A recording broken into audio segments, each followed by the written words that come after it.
Bueno, enseguida hablamos de ese aniversario, ese 50 cumpleaños, medio siglo del que cumple el aeropuerto de Almería. Cambiamos el aeropuerto por el mundo del cine, que también es muy apasionante. Por cierto, el cine y el aeropuerto y el cine están muy ligados. En fin, se construyó el aeropuerto por muchos motivos, pero uno de ellos fue cuando comenzó el boom cinematográfico, cuando se empezó a rodar en Almería grandes producciones que, en fin, ¿cómo se llegaba a Almería? Difícil, no cambia mucho, me da la impresión, a lo que vivimos hoy en día. Bueno, se ha cambiado un poco, seamos justos, ¿no? Pero, en fin, alguna deficiencia hay todavía en infraestructura de cómo llegar y cómo irse de esta capital y de esta provincia, pero en fin, algún paso se ha dado adelante, evidentemente. Quisiera mostrarles un tráiler de un cortometraje, en su día hablamos de él un poquito, el director, actor, protagonista nos contó algo al respecto, pero el tráiler ya está preparado, incluso un making of que veremos un poco más adelante, en fin, por contarles un poco el género western que sigue vivo, más que vivo, o más que nunca en la provincia de Almería y rodándose, pues bueno, historias como esta, La venganza se sirve fría. Este es el tráiler, vamos a verlo, adelante.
Bueno, ese es el tráiler, el pequeño avance que nos muestra el director de esta peli. Bueno, vamos a decir que es codirector junto con, que lo tengo por aquí, vamos a ver, ¿cómo se llama?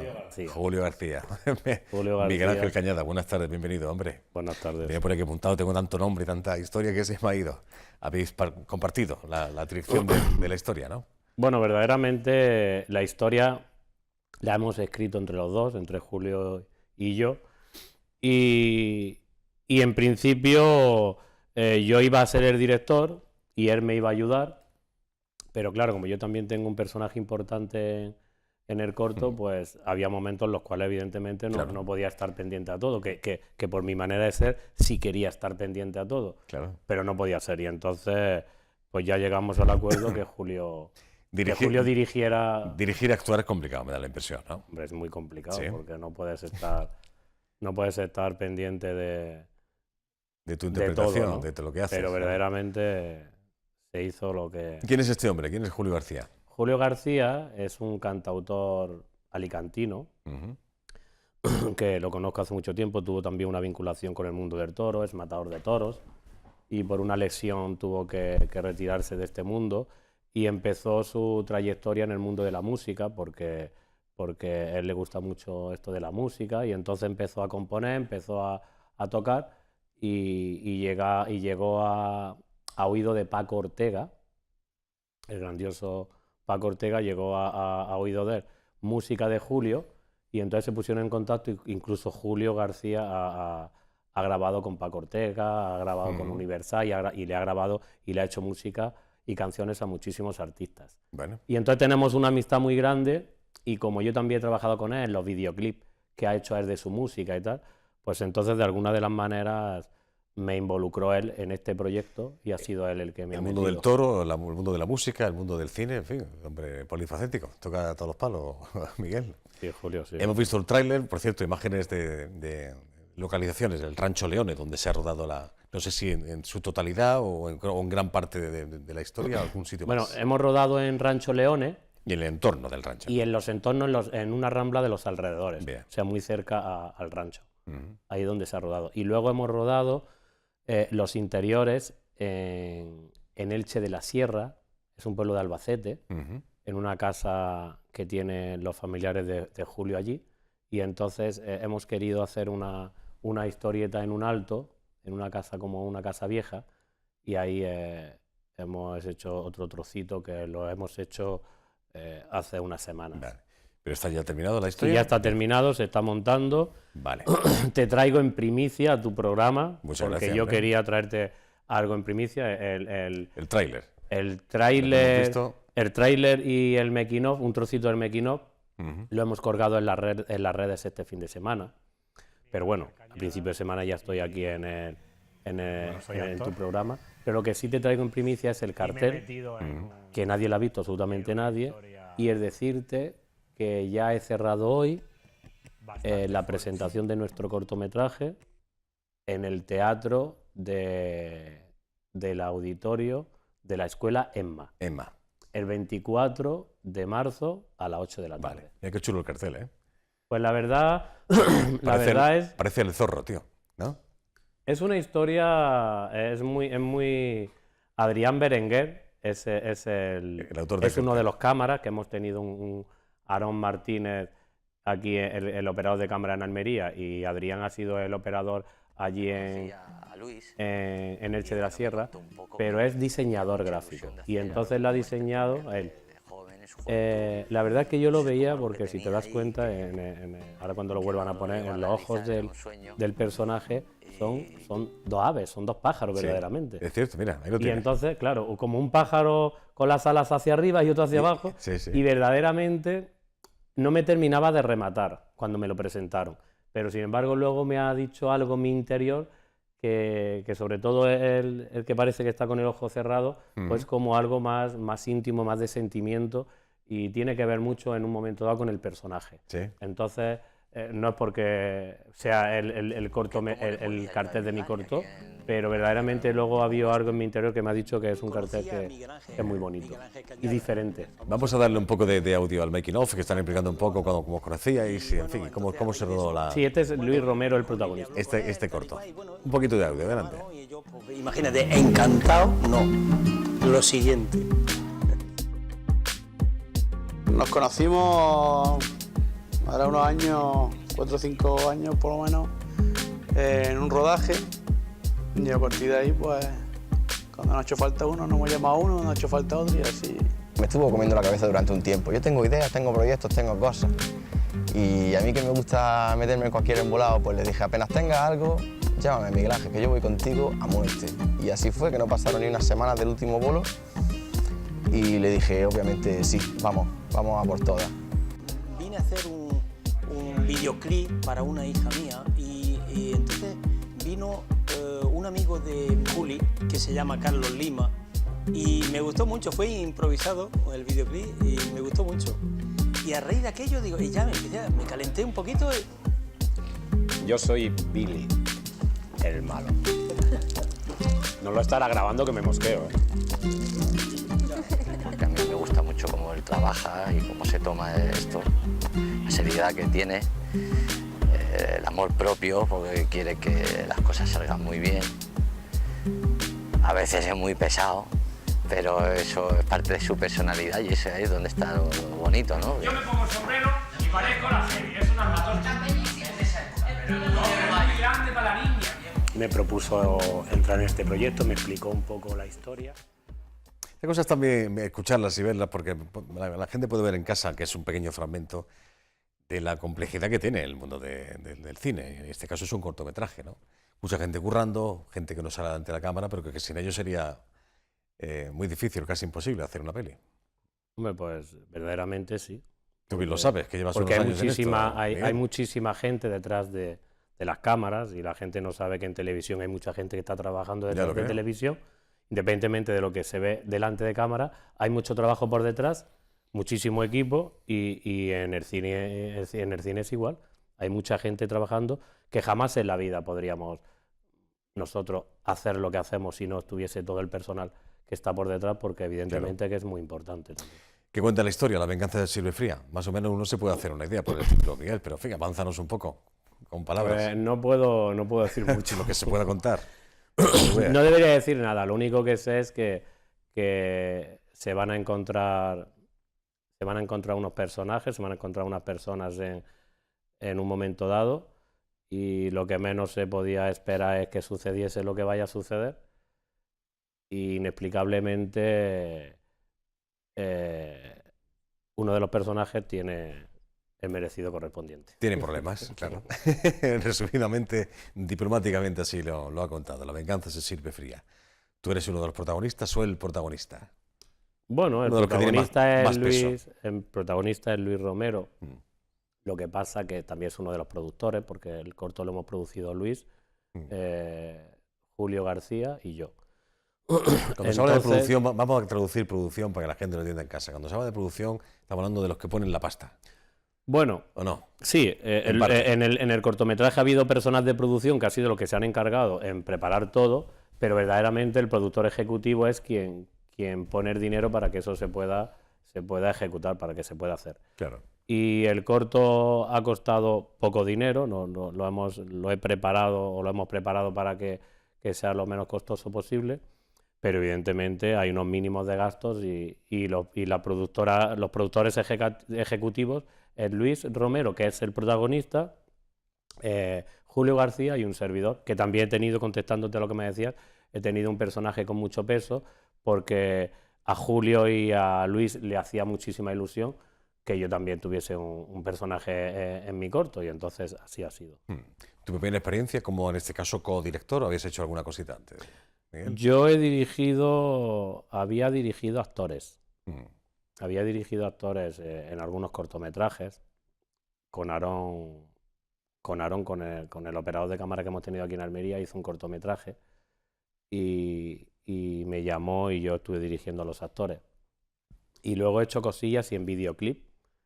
He trabajado dirigiendo y haciendo cosillas en videoclip. Pero lo que se dice dirigir un corto, nunca lo había dirigido. ¿Y qué tal? ¿Mola o qué? ¿Te gusta? Me encanta. Sí. Me gusta mucho, pero también quiero aclararte y quiero aclarar a la audiencia que verdaderamente no he sido un protagonista en este corto y he sido uno de los productores o el director. Verdaderamente, y no es por hablar de mí, pero verdaderamente he tenido un peso muy importante, porque cuando me trasladaron, Julio me trasladó el que yo hiciese, o sea, que me involucrase en este proyecto, pues empecé a escribir junto a él, pero como la mayoría de personas están fuera, pues entonces yo he tenido el peso de preparar absolutamente todo, localizaciones, permisos, todo absolutamente, no he contado con nadie, todo lo he hecho yo. Bueno. Y entonces no he dirigido y he tenido un personaje, sino he llevado el peso de toda la historia. Bueno. Y eso ha sido muy, muy intenso, pero verdaderamente... Pero también satisfactorio. Eso que te iba a decir. Claro. Espero que a la gente le guste. Eso es lo más importante y lo que más queremos. Si no le gusta, pues lo sentimos, porque lo hemos hecho con muchísimo cariño, muchísimo respeto, muchísimo amor. Siempre. Pero espero que a la gente le guste, porque... Además es un género que sigue estando, yo decía antes, yo no sé hasta qué punto, tú bien lo sabes que estás dentro del mundo cinematográfico, el género western sigue estando ahí, en fin, a nivel local, a nivel nacional, a nivel internacional, ¿no? Se sigue haciendo western, a lo que voy, ¿no? Sí, se sigue haciendo, y a la gente, lo que tú dices, a la gente le gusta, claro. Le gusta ese género. Pero yo lo que me vengo a referir es que, como es nuestro primer trabajo, pero refiriéndome a mí, pues yo no sé si verdaderamente tengo mis dudas por si bueno. No sé, por si uno no lo ha hecho. Yo me imagino que habremos tenido muchísimos fallos, evidentemente, porque es nuestro primer proyecto. Lo que sí te digo que hemos montado una productora, Julio y un servidor, hemos montado una productora, está todo en trámite y tal. Estamos muy ilusionados, tenemos muchísimas ganas de seguir trabajando. Estamos trabajando ya hace semanas en escrituras de guiones de nuevos proyectos. Y uno de ellos incluso podría ser algo más que un cortometraje. Y estamos muy ilusionados y bueno, ya está. Y si aquí, por ejemplo, a la hora de enseñar este trabajo, que es el día 24 de marzo, la presentación, como te digo, aquí en la Escuela ESMA, si a la gente no le satisface mucho lo que hemos hecho, porque hemos tenido muchos fallos, por ejemplo, pues vamos a intentar superarnos más para que en el próximo proyecto verás tú cómo sea mejor. Como esto gusta, ya lo creo. 24 de marzo, esto cae... 24 de marzo es sábado. Sábado. En el salón de actos, en el auditorio que tiene la Escuela Municipal de Música, en la calle Luis Porvera. Ese es el cartel, la verdad que muy chulo. La venganza se sirve fría, compartiendo codirección, en fin, cada uno en su ámbito, en su área, en Julio García, Miguel Ángel Cañadas, que es protagonista o coprotagonista de esta historia. El Rancho Leone ha sido, en fin, el escenario, el entorno, una de las ramblas del tráiler que habíamos montado a caballo. Sí. ¿Tú cuándo aprendiste a montar a caballo? Hace unos cuantos años de esto, ¿no? Yo monté a caballo hace muchísimos años. Yo ya soy muy mayor. No, para tanto. ¿Cuánto tiempo llevas en este mundo del cine, Miguel? Muchos años. Yo aprendí a montar a caballo cuando tenía 17 y 18 años, en el mini Hollywood. Pero llevo en este mundo pues más de 20. De alguna de las maneras, desde que empecé hasta ahora, pues sobre 21 o 22 años. El mundo del cine también. Muchos años en Madrid, pero bueno, ahora estamos aquí. La verdad que estoy encantado porque estoy haciendo trabajo de teatro. Ahora también vamos a la escuela ESMA a principios de marzo con una obra de teatro con la piscina cubierta. La seguimos moviendo y varias obras va a haber en la escuela en estos días. Esa historia de Celso Ortiz, con el que sigues trabajando y colaborando, ¿no? De Celso Ortiz. La última vez que hablé contigo con respecto al teatro era una obra que se llama Cambio de Plan. Cambio de Plan es la otra obra que estamos haciendo con Celso Ortiz, con Juani Mateu, la actriz, una grandísima actriz y compañera y amiga, pero estoy haciendo 2 obras de teatro de Celso, que es Cambio de Plan y La piscina cubierta. Y ahora este proyecto, el estreno, he estado en el mes de noviembre y diciembre varios días sueltos trabajando. Ya puedo decir el nombre porque me lo habían prohibido, pero tampoco pasa nada porque está a punto de empezar ya la segunda temporada. Sí. Entre Olivos es una serie de televisión de Canal Sur. Pues he estado ahí, he tenido un personaje, no digo de qué, he tenido un personaje en varios capítulos. Y ya he terminado, terminé el año trabajando, empecé el año trabajando que el día 2 ya estaba en Sevilla grabando. Pues estupendo. Estoy encantado, muy ilusionado, contento de que me hayas invitado y que esté en tu programa porque siempre me tratas genial. De eso se trata, que estéis a gusto aquí cuando venís. No, y te voy a decir esto, que terminaste el año trabajando y has comenzado el año trabajando. El otro día en la entrega de los Goya, Javier Gutiérrez, actor de la película, el autor del almeriense Martín Cuenca, decía una cosa muy interesante, tú que estás en el mundo, del mundo del cine, que era un pequeño homenaje, una dedicatoria a todos aquellos actores, actrices que no les suena el teléfono, que nadie les llama para hacer algún papel, para seguir trabajando, ¿no? Que hay muchos, no son muy conocidos, otros quizás son conocidos, pero que hay momentos en que se pasa mal, cuando no suena el teléfono, Miguel. A ver los hilos. Claro. A ver los hilos. Sí, estuve viendo la gala y sea al comentario que te refieres. Yo referente al comentario te tengo que decir una cosa. En muchos momentos de mi vida, cuando no suena el teléfono, se ve que a todo el mundo nos pasa, porque si ya ha dicho eso a él, y yo sé que he hablado con mis compañeros también le pasa, pero personalmente a mí, cuando no suena el teléfono, lo primero que piensa es decir, ¿qué haces aquí? Yo no puedo seguir aquí parado. Yo tengo que trabajar, yo tengo que buscarme la vida. Yo tengo que dejar esto en un segundo plano. Y a mí también me ha sucedido eso. Claro.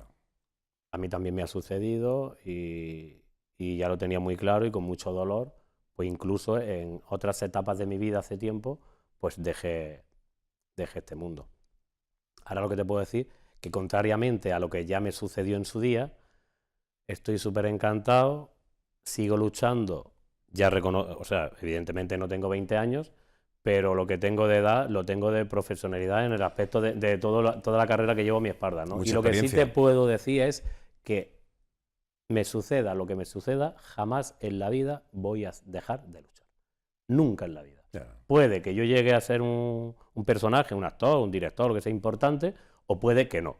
Pero lo que sí te puedo decir que nunca jamás en la vida voy a dejar de luchar. Cuando suene el teléfono voy a estar encantado contestando. Y cuando no suene el teléfono voy a hacer mis propios proyectos porque ahora sí es verdad que voy a trabajar. Ole, ya lo estoy creo. encantado, con muchísima ilusión, ya te digo que estoy con Julio, muy ilusionado con nuestros próximos proyectos y muy, muy, muy contento de seguir luchando. Esta ópera prima la pueden ver el 24 de marzo, cuando se acerque la fecha, incluso retomaremos el tema. Sí, Julio, de las veces que vengan por Almería podemos charlar un día con él y te lo traes y hablamos un rato con Julio García, ¿vale? El 24 de marzo, que es sábado, en el Salón de Actos, en el auditorio que tiene la Escuela Municipal, es el estreno de esta ópera prima. Es La cuando venganza presentamos. se sirve fría. Cuando presentamos oficialmente en Almería. Seguramente vamos a hacer otra presentación en Elche de la Sierra, porque así nos lo han pedido las autoridades de allí de Elche, porque al enterarse que grabamos allí. Pero la presentación oficial es aquí en Almería. Mantengamos el contacto, Miguel. Te agradezco la visita, como siempre. Enhorabuena. Gracias. Muchísimas gracias a vosotros. Hasta la próxima. Gracias. Se cumplen 81 años de la llamada Desbandada de Málaga. Un libro recoge cómo se cogió a estos miles de malagueños que llegaron hasta Almería. Hace poco estuvieron en este plató los dos coautores y esta misma tarde, dentro de las diferentes actividades programadas para esta efeméride, una de ellas es la presentación de dicha obra bajo el título La Desbandada de Málaga en la provincia de Almería. Eusebio Rodríguez Padilla y Juan Francisco Colomina son los autores y nos atienden unos minutos. Contigo de nuevo, Juan. Adelante. Sí, Joaquín, efectivamente, hasta el Museo de Almería nos hemos venido porque es el escenario en el que esta tarde se va a presentar este libro que lleva por título La Desbandada de Málaga en la provincia de Almería, y como vemos ahí, Eusebio Rodríguez Padilla y Juan Francisco Colomina Sánchez son los autores de este libro. Aquí tenemos a nuestro buen amigo Eusebio. Buenas tardes. Buenas tardes. La última vez que estuve hablando contigo me parece que fue con un libro que estaba relacionado con los refugios, me parece. Efectivamente, mi anterior publicación fue un trabajo sobre los refugios y coincidimos en este programa. Oye, Eusebio, a veces hay curiosidades en la vida. ¿Cómo surge la idea de crear este libro? Creo que de la noche a la mañana, un viernes me parece que te dicen que te prepares una conferencia, tiene el fin de semana y a partir de ahí empieza ya de alguna forma a producirse el hecho que da lugar finalmente a este libro. Bien, pues sí, efectivamente, un viernes me encarga, un compañero tenía que dar una conferencia el lunes, se pone enfermo y me dicen que lo prepare para el lunes. Era amigo tuyo el que te hizo eso, ¿no? La verdad es que sí, es buen amigo. Sí, pero llevaba buena intención. Pero el caso es que me vi todo el fin de semana manejando papeles y documentación para poder hacer una conferencia digna en la que poder hacer un trabajo que mereciera la pena. Y me quedé muy sorprendido cuando expuse la conferencia, que mis compañeros de conferencia pues hablaban de la desbandada, pero no hablaban de la desbandada en Almería. Y cuando la documentación que yo pude consultar en ese momento, y luego la he hecho mucho más extensa, mucho más profusa en cuanto a datos de almerienses, daba para una investigación como Dios manda. Y en eso, pues así empecé por puro interés. Todos hemos conocido en mi generación lo que se decía de los malagueños que llegaban a Almería, robando, rompiendo, matando y demás. Y cuál es mi sorpresa cuando después de un año o 2 años trabajando el tema me di cuenta de que en Almería no hubo ningún asesinato. Sí es verdad que hubo apropiación de alimentos, pero ¿quién no haría eso después de 200 kilómetros por la carretera sin apenas comer, solo sustentándose de lo poco que pudieron llevar de su casa y de caña dulce? En nuestra Almería de nuestra infancia, caña dulce. Entonces, pues es entendible de que se forzaran algunos comercios y que se obligara a algunos a dar donativos, pero la recepción de los almerienses para con esos refugiados que acababan de llegar fue magnífica. Los almerienses abrieron sus puertas, el que no tenía espacio en la casa prestaba el portal para que no estuviera intemperie. Pensamos que estamos hablando de un 7 al 14 de febrero, lluvioso, ventoso y frío en la costa andaluza y por ende Almería, ¿no? Eso a mí me causó gran sorpresa, porque lo que se había transmitido a través de todos los años del franquismo era que habían llegado como vándalos, ¿no? Y en ningún momento se produce eso. Es verdad que transcurrido un tiempo ya empezó a hartarse la gente por las incomodidades, ¿no? Y empezó a reclamar que se les diese un lugar digno de residencia y lo que se hace desde el gobierno civil es llevarlos a los pueblos primero cercanos, de Bajo Andará, después más lejanos, y así hasta que se ocuparon los 103 municipios de la provincia de Almería. Los 103 municipios tuvieron refugiados. Permíteme que salude al amigo Juan Francisco. Buenas tardes. Buenas tardes. Creo que aquí hay 3 años de mucho trabajo, ¿no? Pues sí, porque como decía Eusebio, pues claro, era un tema que en la provincia pues se sabía, muchas familias y muchas personas sabían del tema de la desbandada, pero no había nada escrito, no había nada apenas referenciado, excepto algunos artículos, algunas referencias, pero por suerte, pues entre los distintos archivos provinciales y el militar de Eusebio y algunos nacionales, pues hemos podido rescatar información. 80 años se cumplían el año pasado, fue el 8 de febrero de 1937. Hasta ahora se había hablado mucho, efectivamente, del tema de la desbandada, pero vosotros os habéis querido centrar mucho en lo que es la desbandada en la provincia de Almería. Pues sí, porque justo el año pasado 2 compañeros, Maribel y Andrés, pues sacaron un magnífico libro sobre... Con motivo del 80 aniversario, me parece. Es correcto. Sacaron un libro de referencia sobre la desbandada, sobre las operaciones militares y de la cantidad de gente que sale. También anteriormente había un libro de Encarnación Barranquero y Lucía Prieto, en el que también narraban la guerra civil en Málaga. Juan Hidalgo, si no me equivoco, también ha tocado el tema de la desbandada en Granada, pero aquí apenas solo había un artículo o alguna referencia en algún libro, como decía, sobre la desbandada de Almería. Y claro, tenemos que tener en cuenta que aquí llegan entre 150.000 y 300.000 personas. Y eso era un hecho que no es baladí, que no es algo que pasa desapercibido, y nos sorprendía que no hubiese ninguna publicación o ningún estudio en profundidad sobre ese tema aquí. Me quedan 10 segundos. Eusebio, con toda la celeridad del mundo, que eso me tiene intrigado. ¿Cómo se produce la interconexión entre ambos para hacer el libro conjuntamente? Avanzando en la investigación nos damos cuenta de que donde yo acabo, que es la diáspora por todo el arco mediterráneo, empieza la investigación, la tesis doctoral de Juanfran. Entonces, pues perfecto, unir... O sea, que un complemento de la otra perfectamente. Perfecto, y efectivamente ha sido, yo creo que la guinda para culminar todo el exilio, porque los exiliados no solamente llegan a Barcelona, sino que se pasan a Francia. Todo eso lo tenía trabajado Juanfran. Entonces hemos unido esfuerzos, hemos unido nuestros trabajos y creo que este maravilloso resultado. Yo creo que bastante digno. Y ya, si les guste o no les guste, juzgarán los lectores. Los gustarán los lectores, ¿no? Eusebio, muchas gracias, amigo. Gracias a vosotros. Juan Francisco, enhorabuena. Muchas gracias. Y que esperamos que sean muchos los lectores que puedan disfrutar de este libro. Ya veo unos cuantos, el libro ha tenido éxito, o sea que yo espero que vaya continuando esa buena senda en un hecho que, como decía, que no estaba escrito en la ciudad, en la provincia y se da a conocer. Muchas gracias. Juan Francisco Colomina, como decía, y Eusebio Rodríguez Padilla, los autores de este libro que se va a presentar esta tarde en el Museo de Almería, La Desbandada de Málaga, en la provincia de Almería.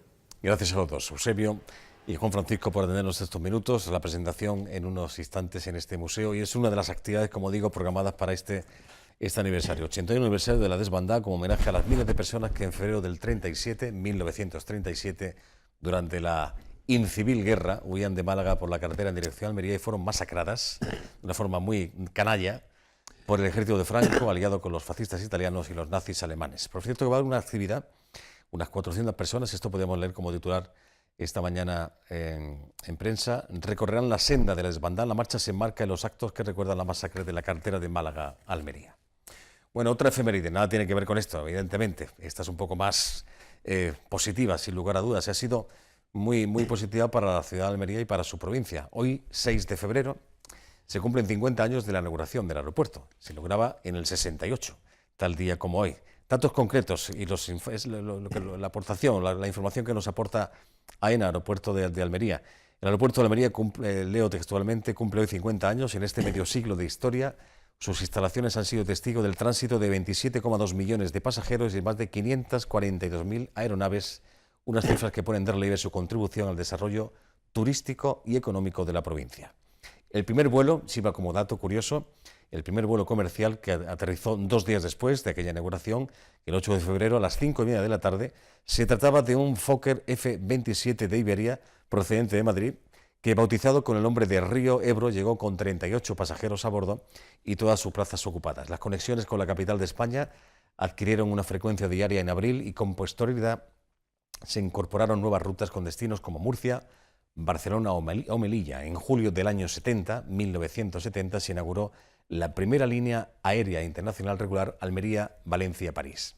Al señor que les voy a presentar a continuación fue el primer director civil, había sido militar antes a él, dada la situación que vivía España, el primer director civil que tuvo el aeropuerto de Almería. El otro día en el diario de Almería, el compañero Iván Gómez, a quien le mandamos un saludo, agradezco su colaboración, unas fotos que vamos a compartir con ustedes. En fin, pues nos contaba un poco una pequeña visita que hizo de la mano del actual director, de Pablo Lázaro, recordando, imagino, aquellos primeros aterrizajes, aquellos primeros despegues del aeropuerto de Almería, donde él fue, como digo, director. Se llama Carlos Revilla y le doy le agradezco su visita y que esté aquí en este plato. Bienvenido, buenas tardes, Carlos. Buenas tardes. El otro día cuando estuvo visitando las instalaciones, dígame qué pasó por su cabeza, qué recuerdos se le vinieron. Pues que ha mejorado muchísimo. O sea,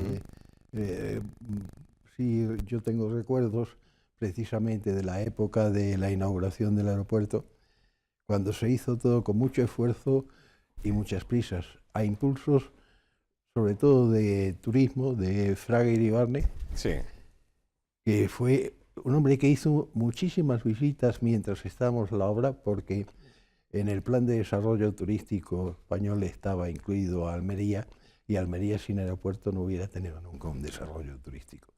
Desde que se inventó el vuelo charter, los sitios que no tenían aeropuerto no eran utilizables. En aquella época Almería ni siquiera tenía autovía. Para ir a Madrid se iba por una carretera horrorosa que se tardaba. Ya lo creo. Y cuando se llegaba de Espeñaperros ya uno iba cansado, y cuando salía de Espeñaperros ya salía muerto. Se tardaban tranquilamente, se podían tardar 8 horas o más. Si era un mal conductor se podían tardar 10 horas en coche para ir a Madrid. Tren, pues tren no estaba tan mal comparado con lo que hay ahora. Mucho mejor que ahora. Sí, mejor que ahora. Sin lugar a dudas. Sí. Y había dos, un tren, un rápido, que salía a eso de las 2 de la tarde, sí, de Almería, y otro era un expreso que se podía dormir, llevaba coche y cama. El expreso que salía de Almería muy práctico. y llegaba a Madrid por la mañana tempranito. Exactamente. Sí, claro. Y el aeropuerto, pues fue lo que realmente necesitaba Almería para lanzarse. Cuando yo llegué aquí, me parece que fue en el diciembre del 65, empezaron las obras en enero del 66, se terminaron en el 68 largo, o sea, que realmente se hicieron rapidísimo. Pero se hicieron a costa de una cosa que hoy sería inconcebible, de jornadas de 11 horas, una de día y otra de noche. De tal forma que prácticamente se paraba entre 11 y 12 de la noche para cambios de turno, tanto la empresa constructora como la administración. Es usted ingeniero aeronáutico, nacido en Sevilla. Yo le estaba comentando antes que me da la impresión que su acento sevillano lo perdió hace muchísimos años. Pues, no. Pero digo que este aeropuerto de Almería, junto con otras 2 personas, fue terminada la carrera, prácticamente fue su primer encargo, por así decirlo. Exactamente. Con otras 2 personas, y además, que sí quiero que se recuerden, porque fueron de un interés tremendo. Uno es otro ingeniero náutico, compañero de curso mío, Juan Valverde Domínguez, que tuvimos la desgracia de perderlo todavía siendo muy joven, pero que era un individuo con unas cualidades humanas y técnicas excelentes. Él, fuimos compañeros, luego hubiera sido seguramente director si no hubiera muerto, porque realmente tenía un carácter y unas cualidades naturales excepcionales. Pues llegó a ser, yo creo que también, si no, primer teniente alcalde de Almería, o me parece que tenía un cargo también político, y era un hombre excelente. O sea, tuvimos la suerte de tenerle a él y tener también a otros compañeros, otros sin experiencia, también empezaron aquí. Pues José Luis, pues teníamos José Luis Ruiz de Asín, que era un ingeniero técnico magnífico, con una experiencia excelente en laboratorios y tenía experiencia y teníamos a otros compañeros sin experiencia también que terminaron. El resultado es que la gente aquí vino con una ilusión y se trabajó con muchísima ilusión. Claro. La selección del grupo de personas que trabajó en el aeropuerto, en gran parte gracias a Juan Valverde, que era de aquí de Almería, pues se hizo excelente. El grupo de gente que trabajó en el aeropuerto. Vamos a ver algunas imágenes, si le parece, fotografías. Sí. Evidentemente recordar un poco, bueno, algunos momentos, en fin, de lo que es la construcción del aeropuerto, de lo que nos está relatando Carlos Revilla, que es, que vuelvo a recordar, por si se acaban de incorporar, fue el primer director civil que tuvo el aeropuerto, que hoy cumple medio siglo de vida. El 6 de febrero de 1968 fue inaugurada. Cuénteme cómo fue el proceso de construcción, las piedras en el camino que se pudieron encontrar, Carlos, porque imagino que hubo algunas, ¿no? Sí, pero en general el proyecto estaba bastante bien hecho.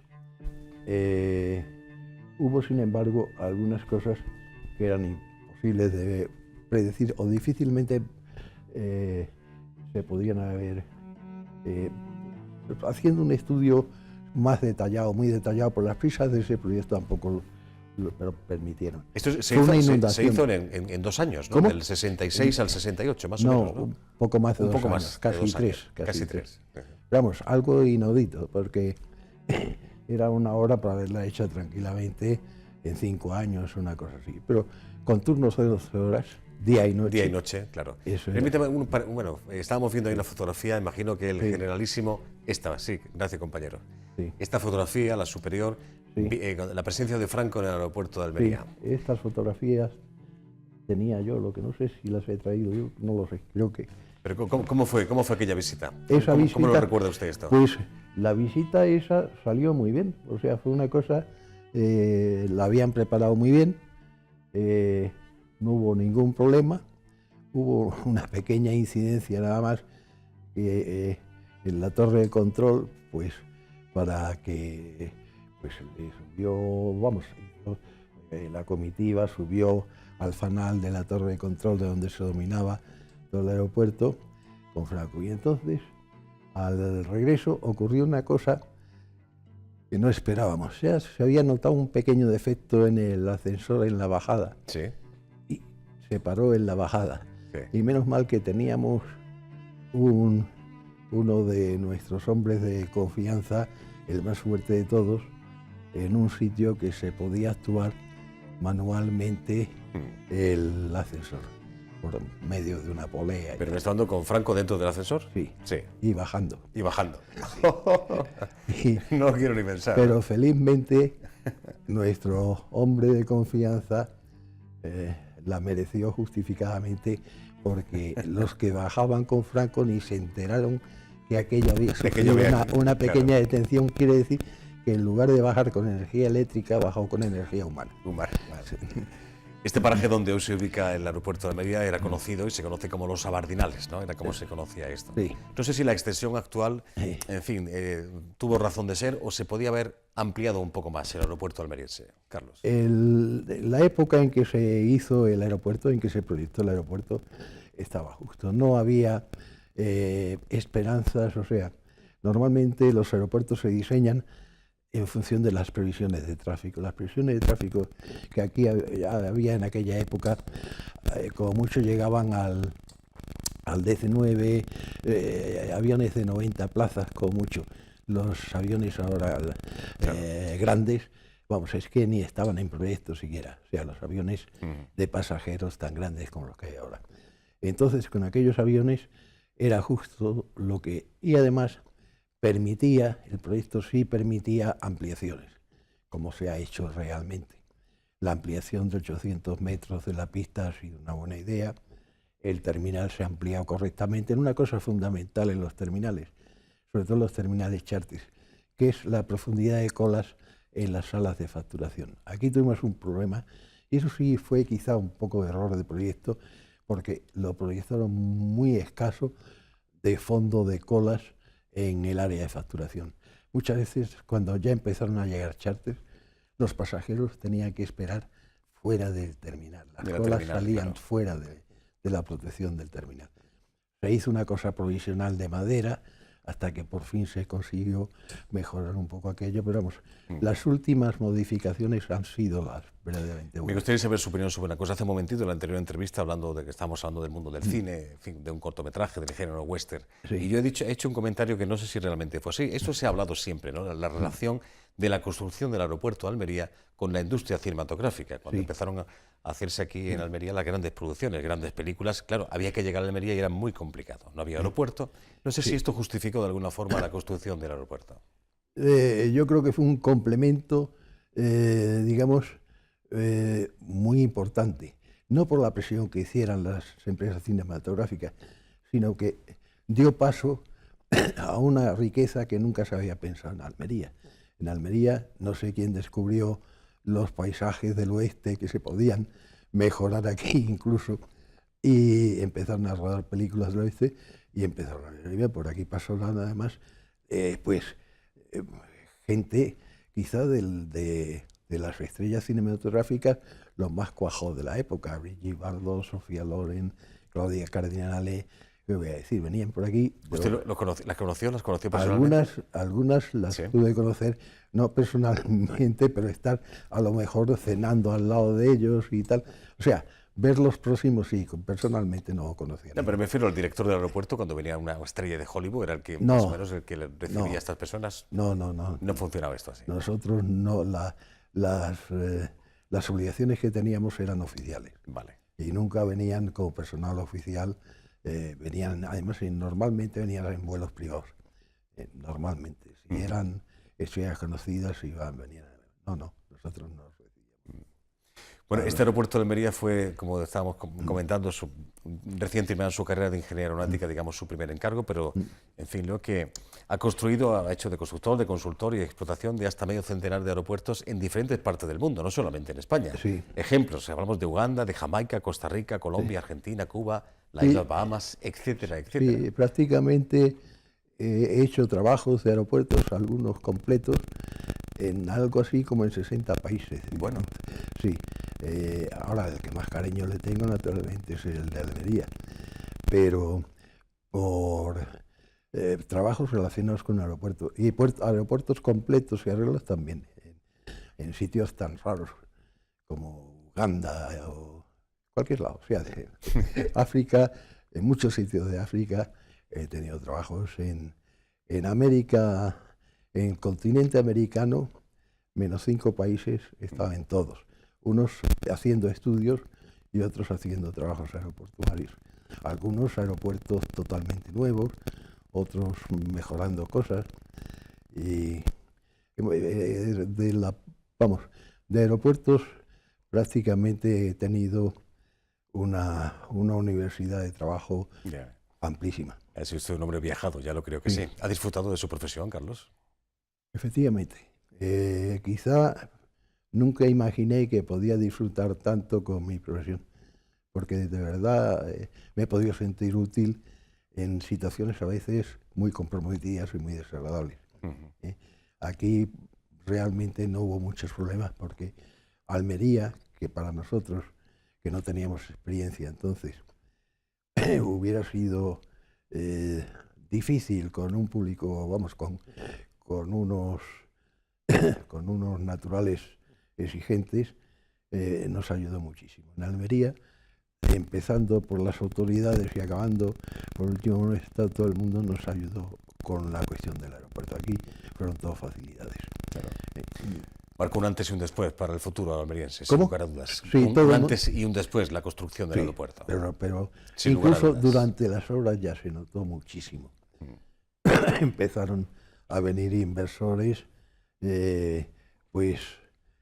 para comprar terrenos para urbanizarlos, y toda la urbanización turística que tiene Almería ya arrancó, gran parte de ella arrancó ya durante la construcción del aeropuerto. Parte de Roquetas ya se empezó, cantidad de sitios. Empezaron antes y después de hacerse el aeropuerto,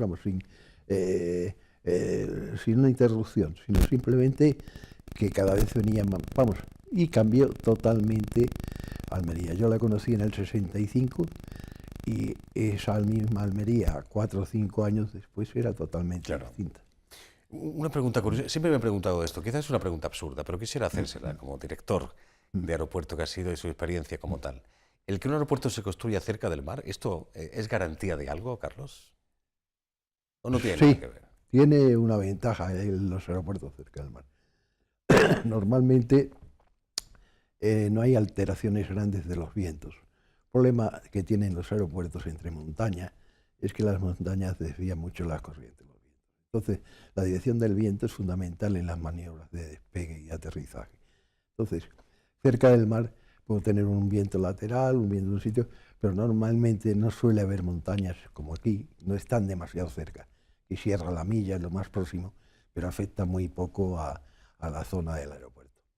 Entonces, ahora, ¿por qué se hacen cerca del mar?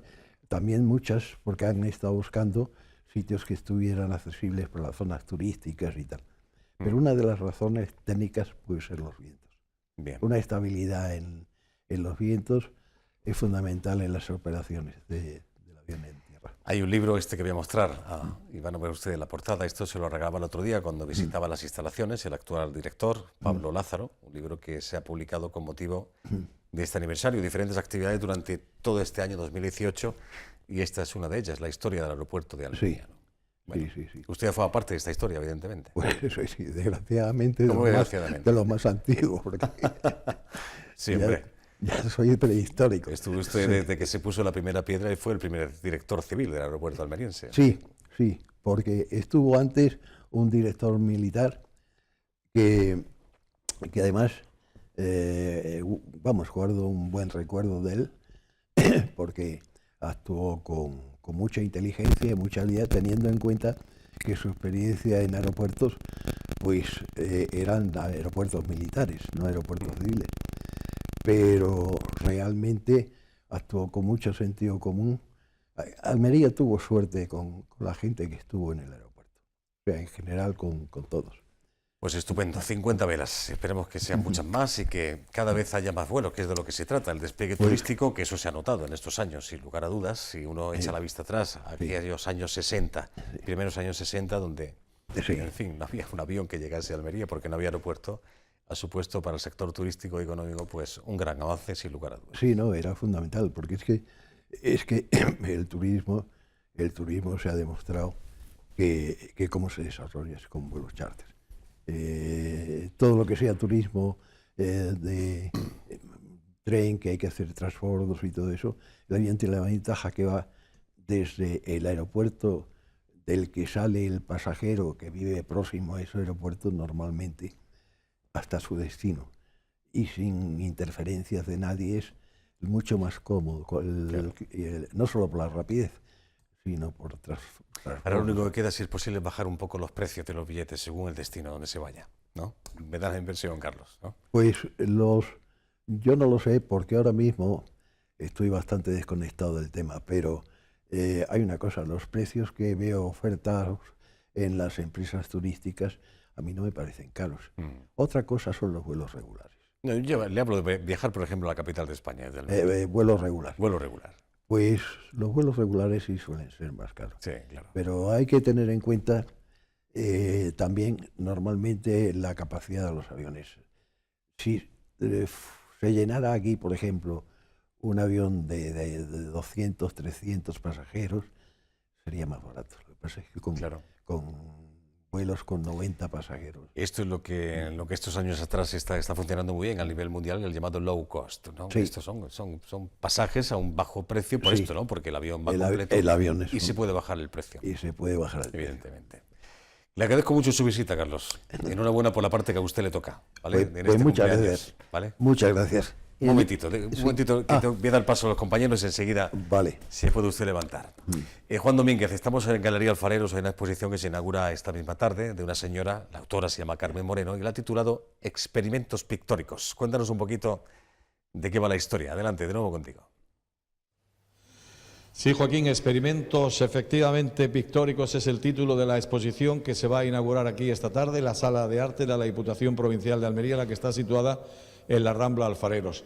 Te podría comentar que he tenido oportunidad, hemos estado a la espera de que nos dieses paso y hemos estado hablando con ella y hay vida para contar, pero muchas horas. Lo que pasa es que sabemos que en la televisión el tiempo prácticamente es oro. Carmen Moreno Gálvez. Carmen, muy buenas tardes. Muy buenas tardes. Bueno, vaya recorrido que llevas, estudias en Almería, luego te vas a Granada, donde terminas Bellas Artes, luego te vas a Rusia, o sea que largo recorrido el que has tenido, ¿no? Sí, además el periodo que pasé de estudios después de la universidad también estuve en un pueblo viviendo en la Herradura.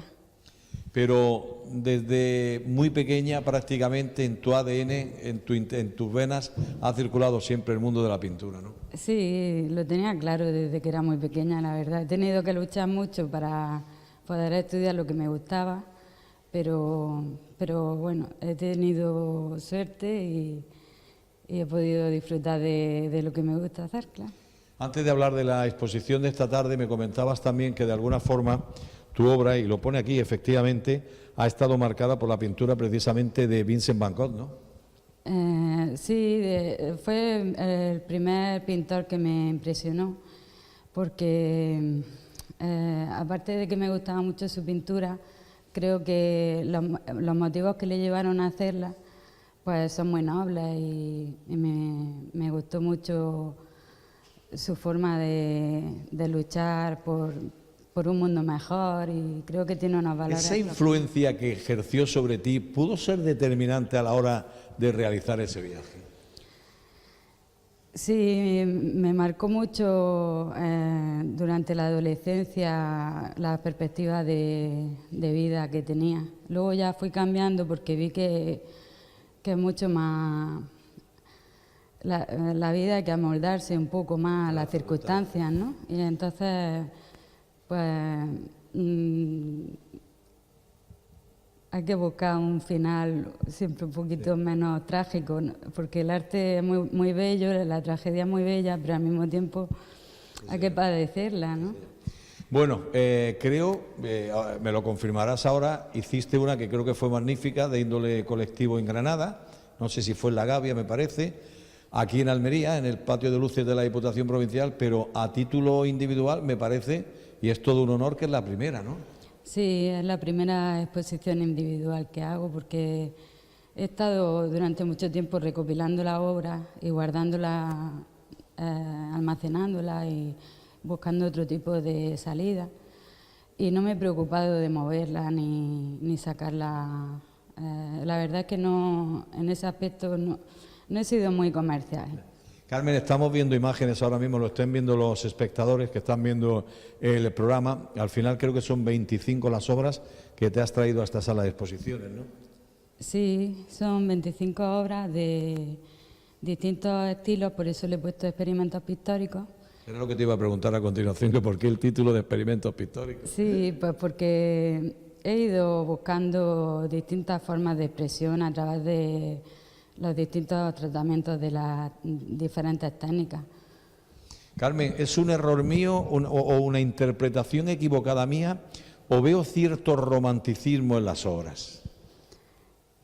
Sí, muy equivocado. Sobre todo en la temática más figurativa se percibe más ese romanticismo.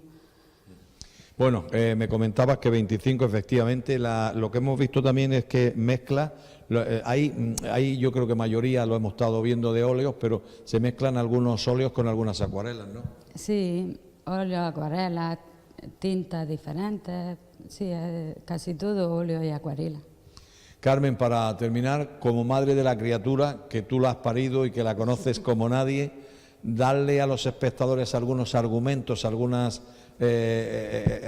para que se vean obligados prácticamente a venir a ver esta exposición. Bueno, pues una casa, a la hora de decorarla y crear un buen ambiente, tampoco conviene llenarla de demasiados colores que te carguen, pero distribuyendo bien los cuadros y el estilo, pues hay cuadros con más colores, otros con menos. Al fin y al cabo yo creo que sabiendo hacerlo, el color es una terapia muy buena que si aprendiéramos, aunque sea viendo y disfrutando del arte, pues nos ayuda mucho a afrontar la vida y no tendríamos que recurrir a otro tipo de terapia, ¿no? Yo creo que el color y la forma incluso, ¿no? La armonía de la imagen estimula mucho a las personas y fomenta la ilusión. Me gusta muchísimo como lo has explicado al final. Carmen, que te deseamos de corazón toda la suerte del mundo y que esta, que es la primera de índole individual, esperamos que no sea la última, que no sea la primera, la última, y que vengan muchas más posteriormente, ¿de acuerdo? Vale, muchas gracias. Bueno, pues Joaquín, Carmen Moreno Gálvez, como decía la autora precisamente de esta exposición, en este caso que lleva por título Experimentos Pictóricos y que se va a inaugurar de forma oficial esta tarde aquí, en este museo, en esta sala de exposiciones de la Diputación Provincial de Almería, en la Rambla Alfareros. Así es, gracias Carmen por atendernos, que vaya bien, hasta la próxima. Los almerienses que acabarán con WhatsApp, si esto fuese así, no sé, es un poco exagerado lo que el amigo Rafael Martos publicaba en noticiasdealmería.com, pero el caso que sí que es una app, una aplicación que les queremos hablar y que de alguna forma puede hacer competencia al WhatsApp utilizado por millones de personas en el mundo. Bueno, enseguida les presento a los creadores de esta aplicación. En unos minutos de publicidad y enseguida de vuelta. Hasta ahora.